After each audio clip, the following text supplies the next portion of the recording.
तो वहीं बीपीएससी शिक्षक भर्ती परीक्षा के रिजल्ट पर बवाल भी जारी है। कई विषयों के अभ्यर्थी बीपीएससी दफ्तर पहुंच रहे हैं और जमकर प्रदर्शन भी कर रहे हैं। ये तस्वीरें कल की है। अभ्यर्थियों ने दोबारा रिजल्ट देने की मांग की, साथ ही फर्जीवाड़े का आरोप लगाया।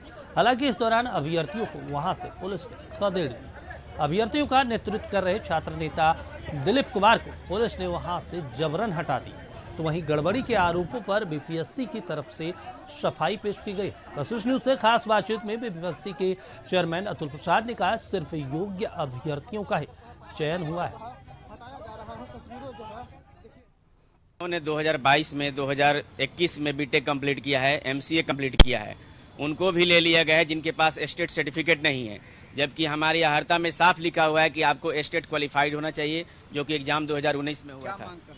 हम बीपीएससी के अध्यक्ष से यही मांग करते हैं कि जिनका स्टेट सर्टिफिकेट नहीं है, जिनकी डिग्री 2019 के बाद कंप्लीट है, उनको कंप्लीट बाहर किया जाए और जो बाउंड्री लाइन पे बच्चे हैं उनको अंदर लिया जाए। सप्लीमेंट्री रिजल्ट बिल्कुल जारी किया जाएगा जब हमारा डॉक्यूमेंट वेरिफिकेशन की प्रक्रिया पूर्ण हो जाती है।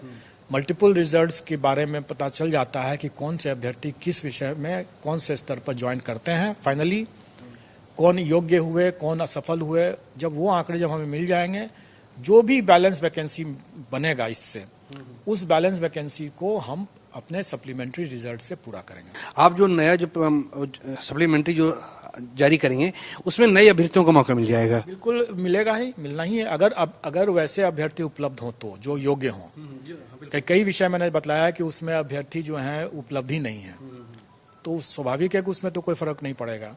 लेकिन जहां पर अगर अभ्यर्थी उपलब्ध है वहां हम लोग डेफिनेटली उसको पूरक से अनुपूरक जो कहें सप्लीमेंट्री रिजल्ट उससे भर देंगे।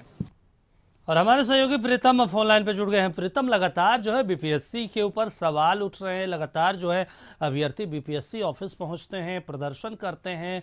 आखिर माजरा क्या है? बीपीएससी अपने तरफ से तो स्पष्ट कर रही है कि कोई गड़बड़ी नहीं हुई, लेकिन छात्र नेता जो हैं, छात्र हैं, वो लगातार विरोध कर रहे हैं। देखिए, छात्रों से भी गलती हो रही है। निशाना किसी और को बनाया जाना चाहिए था, जाना चाहिए था, निशाना किसी और को बनाया जा रहा है।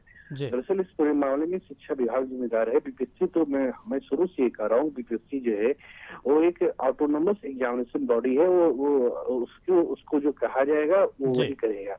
बीपीएससी से कहा गया है कि आप रिजल्ट दीजिए। आप समझ सकते हैं कि जिस 8.5 लाख से ज्यादा जिस अभ्यर्थी जिस परीक्षा में शामिल हुए थे, उसकी परीक्षा 26 अगस्त को खत्म होती है और ये फिर दबाव बनाया जाता है शिक्षा विभाग की तरफ से कि आप जो रिजल्ट जल्दी घोषित कीजिए। ऑटोमेटिक बात है, स्वाभाविक बात है कि जब आप इतनी तेजी से आप रिजल्ट जारी करने के लिए कहेंगे तो उसमें गड़बड़ी होना लाजमी है, क्योंकि बीपीएससी के पास केवल शिक्षक भर्ती परीक्षा का ही रिजल्ट जारी करने की जिम्मेदारी नहीं है, बल्कि वो एक साथ कई और विभागों के रिजल्ट जारी करता है। कई और परीक्षाएं लंबित जो होती है उसका भी रिजल्ट उसे देखना होता है। यहाँ पे शिक्षा विभाग ने, बिहार सरकार ने जो इतनी जल्दीबाजी दिखाई है, वो जल्दीबाजी जो है वो सवालों के घेरे में है और उसी जल्दबाजी की वजह से, उसी हड़बड़ी की वजह से ये सारी गड़बड़ी सामने आई है। और ये जो गड़बड़ी जो है ये तो अभी शुभारंभ मात्र है, इसकी शुरुआत हुई है। अब देखते जाइए कितनी गड़बड़ी सामने आएगी और कितने बड़े स्तर पे गड़बड़ी सामने आएगी। मुख्य जो गड़बड़ी सामने आ रही है कि जिस बंदे ने एसटीडी की परीक्षा नहीं दी है उसे भी जो है ज्वाइनिंग लेटर दे दिया गया है। जिसके पास कंप्यूटर की डिग्री नहीं है, जिसके पास एमटेक की डिग्री नहीं है, उसे कंप्यूटर साइंस से बहाल किया गया है।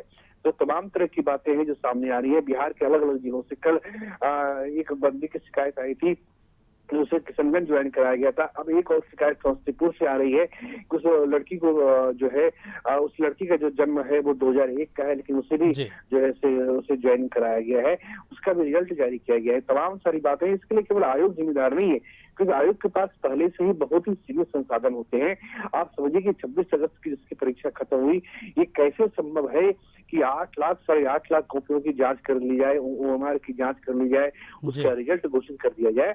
तो शिक्षा विभाग को, बिहार सरकार को बताना चाहिए कि आपके सामने में कोई आचार संहिता लागू होने जा रही है, ना कोई सुप्रीम कोर्ट या हाई कोर्ट का ऐसा आदेश है कि तयशुदा समय से हम आप रिजल्ट जारी करें, तो फिर क्यों इतनी जल्दीबाजी हुई है? एक और यहाँ पे बड़ा सवाल है प्रीतम, देखिए छात्र नेता जो हैं, छात्र हैं, वो विरोध कर रहे हैं। कल हमने पूर्व सीएम जीतन राम मांझी का भी बयान सुना, वो ट्वीट अपने सोशल मीडिया एक्स पर लिखे थे कि एक लालू यादव के जमाने में लैंड फॉर जॉब्स का स्कैम हुआ था, अब नीतीश जी के राज में मनी फॉर जॉब्स का मामला आ गया है।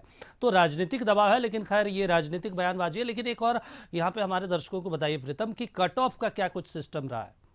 कट ऑफ जो है जारी कर दिया गया है। दरअसल ये जो रिजल्ट आया था पिछले मंगलवार को आया था और कायदे से ये होना चाहिए कि रिजल्ट के साथ साथ ही कट ऑफ जारी करें, लेकिन कट ऑफ जारी नहीं हुआ। कट ऑफ जो है पूरे 9 दिन के बाद जारी किया गया है, तो कट ऑफ जो है जारी कर दिया गया है। उससे एक हद तक ये उम्मीद है कि जो छात्रों का गुस्सा है वो शांत हो जाएगा।